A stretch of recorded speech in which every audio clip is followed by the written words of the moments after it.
नमस्ते विद्यार्थी मित्रों, आज हम कक्षा 12वीं विषय हिंदी में अभ्यास करेंगे। काव्य सत्र नींव की ईंट हो तुम दीदी। तो सबसे पहले हम इस शीर्षक का अर्थ समझते हैं। नींव की ईंट होना यानी कि मुख्य आधार होना।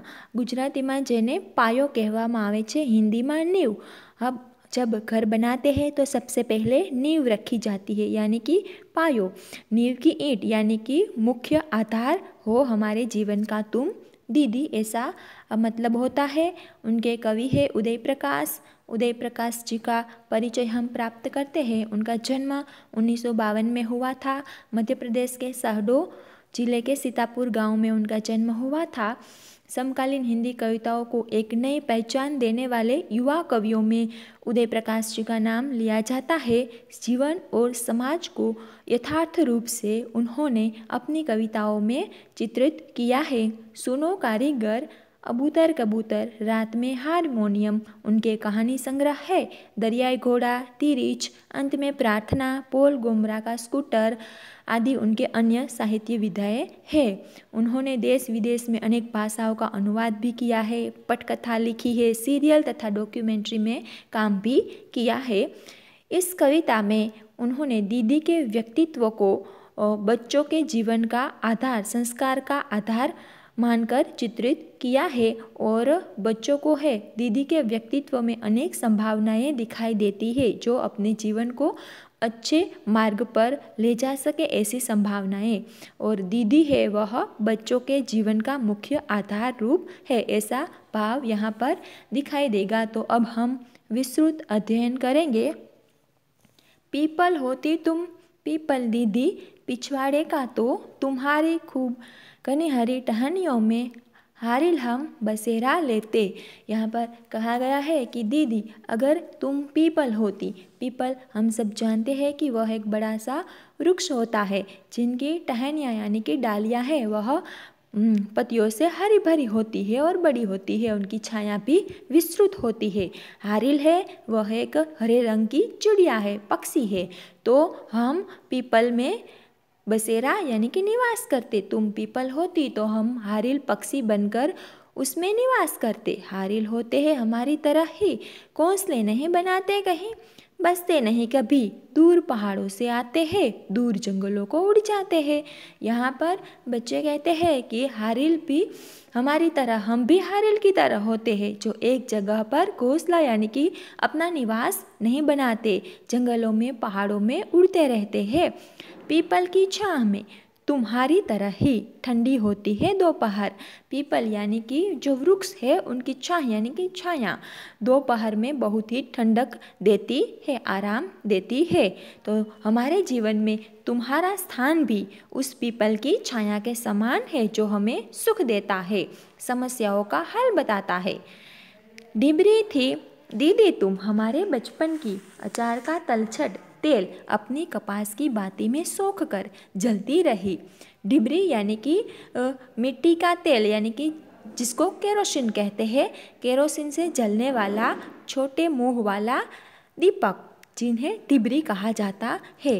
यानी कि तुम हमारे जीवन में एक दीपक की भांति हमारे बचपन को निखारा है।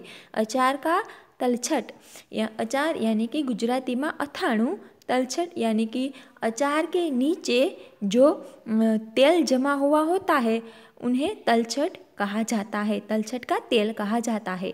अपने कपास की बाती में सोख कर जलती रही। यहाँ पर कहा गया है कि तुम भी अचार का तलछट बनकर यानी कि हमारे जीवन में जो भी समस्याएं आती है उन समस्याओं को दूर करने का उपाय देकर हमें एक सक्षम व्यक्ति बनाकर हमें आगे चलाती रही। हमने सीखे थे पहले पहल अक्षर और अनुभवों से भरे किस्से तुम्हारी उजली सांस के स्पर्श में। जब हम छोटे थे तब पहले हम छोटे होते हैं तो हमें अक्षर ज्ञान नहीं होता, लेकिन हमारे माता पिता हमें यह सीख देते हैं कि यह किस तरह से आते हैं। तो यहाँ पर बच्चे कहते हैं कि पहला पहल अक्षर और अनुभवों से भरे किस्से घटनाएं तुमने हमें सुनाई और हमारे व्यक्तित्व को निखारा है। चलती रही तुम, तुम्हारा धुआं सोखती रही, घर की गूंगी दीवारें, छप्पर के तिनके धुंधले होते गए। यहाँ पर कहा गया है कि दीदी को संबोधित करते हुए कहा गया है कि अपना प्रकाश तुम फैलाती गई और अपने ज्ञान से, प्रकाश से घर की दीवारें और छप्पर जो ऊपर का छत होता है तिनके आलोकित करती गई, यानी कि प्रकाशित करती गई। अर्थात आपका ज्ञान सर्वत्र व्याप्त हो गया। आपके ज्ञान की रोशनी में हम बड़े होते गए हैं और प्रकाशित होते गए हैं, और तुम्हारी थोड़ी सी कठिन रोशनी में हम बड़े होते गए हैं। यानी कि यहाँ पर मतलब यह होता है कि तुम्हारे जीवन के अनुभव और घटनाओं को किससे सुनाकर हमें भी एक बहुत ही अच्छा इंसान बनाया है, बड़ा किया है। और जिस तरह से तुम अपने अनुभव हमें सुनाती गई, समस्या कैसे हल की जाए उनका विचार हमारे सामने रखा, और हम इसी सोच में, विचार में बड़े होते गए, ताकि हमें आगे जाकर कहीं भी कठिनाइयों का सामना करना पड़े तो हम बहादुरी से कर सके। ऐसा भाव यहाँ पर दीदी के प्रति है। नदी होती तो हम मछलियाँ होकर किसी चमकदार लहर की उछाल में छुपते, कभी कभी बूंद लेते, सीपी बनकर किनारों पर चमकते। यहाँ पर कहा गया है कि अगर तुम नदी होती तो हम उनमें मछलियाँ बन जाते और उनमें बह जाते, किसी चमकदार लहर की उछाल में छुपते। जिस तरह से नदी या समुद्र में बड़ी या छोटी अनेक लहरें उड़ती रहती है और उनमें जो मछलियां हैं वह भी उनमें चलती रहती है। तो यहाँ पर कहा गया है कि दीदी यदि आप नदी होती तो हम मछलियां बनकर किसी चमकदार लहर में उत्साह से छुपते, कभी कभी सीपी बनकर अपने अंदर बूंद लेते और मोती बन जाने पर हम किनारों पर चमकते। यहाँ पर अनेक माध्यमों का, कुदरती प्राकृतिक तत्वों का आधार लेकर, सहारा लेकर दीदी के व्यक्तित्व को प्रदर्शित किया है और उनमें जो सीख मिलती है बच्चों को वह दर्शाई गई है। अगर नदी होती तो मछलियाँ बनते और लहर में उछलते, यानी कि दीदी के सहवास में, उनके निवास में हम अनेक आनंद और उत्साह में जीते। चट्टान थी दीदी तुम, सालों पुरानी, तुम्हारे भीतर के ठोस पत्थर में जहाँ कोई सोता नहीं निजरता, हम ही पैदा करते थे हलचल, हमें उड़ाते थे पतंग।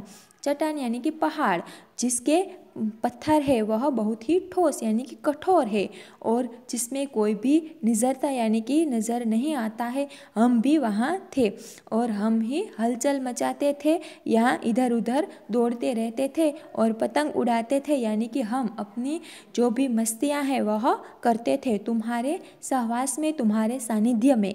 यहाँ पर बताया गया है कि दीदी तुम चट्टान की भांति हुआ करती थी, तुम्हारे अनुशासन में, तुम्हारे नियमों में हमने भी अपनी थोड़ी सी मस्ती है वह की है। अनुशासन और नियम होते हुए भी हम थोड़ी सी तूफान मस्ती है वह कर लेते थे। चट्टान थी तुम और तुम्हारी चढ़ती उम्र के ठोस सन्नाटे में हम ही थे छोटे मोटे पक्षी उड़ते तुम्हारे भीतर।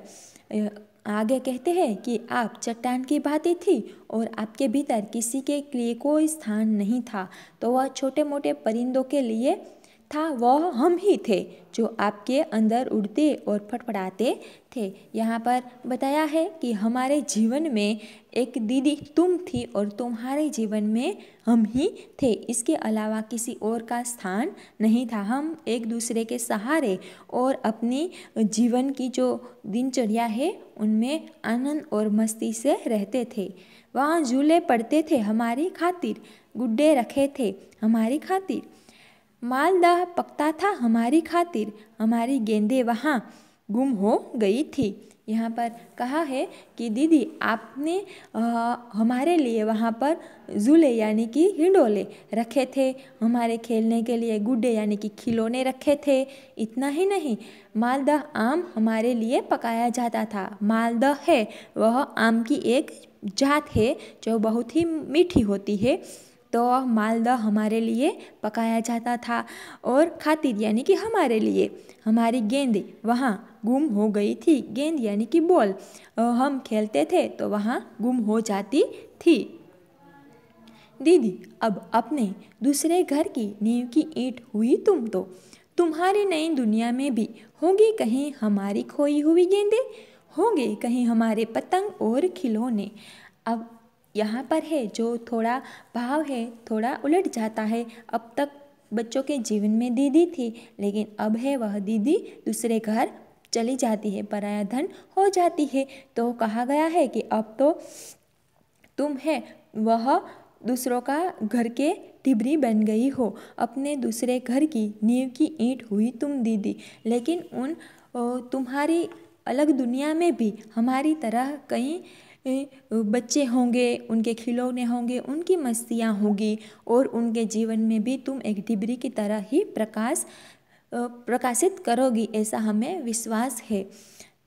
अब तो ढिबरी हुई तुम नए आंगन के कोई और बचपन, चिन्हता होगा पहले पहल अक्सर, सुनता होगा किस्से और यूं दुनिया को समझता होगा।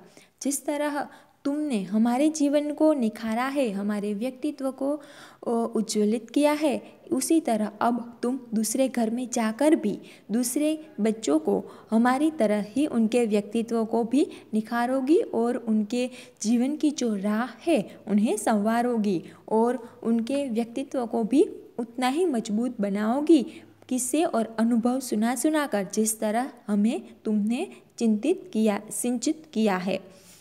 हमारा क्या है दीदियारी, हारिल है हम तो, आएंगे बरस दो बरस में कभी 2-4 दिन मेहमान सा ठहर कर, फिर उड़ लेंगे कहीं और आगे कहा गया है कि हमारा तो कोई ठिकाना है नहीं, हमारा तो घर यानी कि घोंसला भी है नहीं। आगे बताया था इसी तरह कि हमारा कोई घोंसला हारिल की तरह होता नहीं है।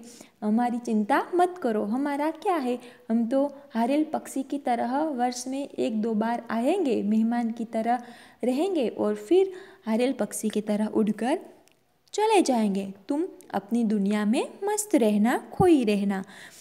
घोंसले नहीं बनाए हमने, बसे नहीं आज तक, कठिन है हमारा जीवन भी तुम्हारी तरह ही।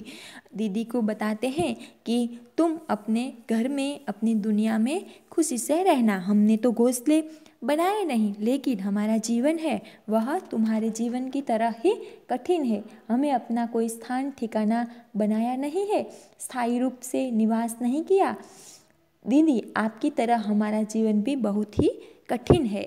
तो ऐसा सुंदर भाव है वह इस कविता में कवि उदय प्रकाश जी ने चित्रित किया है, जिसमें बच्चों के जीवन को दीदी है, बहन है, वह किस तरह से सिंचित करती है, निखारती है, उनके व्यक्तित्व को बहुत ही उम्दा ढंग से संजोती है, ऐसा भाव प्रस्तुत किया है। और बच्चों के लिए जो दीदी है वह मुख्य आधार है, नींव की ईंट के समान है, यानी कि मुख्य आधार उनके जीवन का बन गई है और जिसमें दीदी है वह उनके जीवन को प्रकाशित करने वाला एक माध्यम उन्हें दिखाई देती है। ऐसा सुंदर भाव इसमें प्रस्तुत किया था। तो आशा है कि आप सबको समझ में आया होगा। अस्तुत।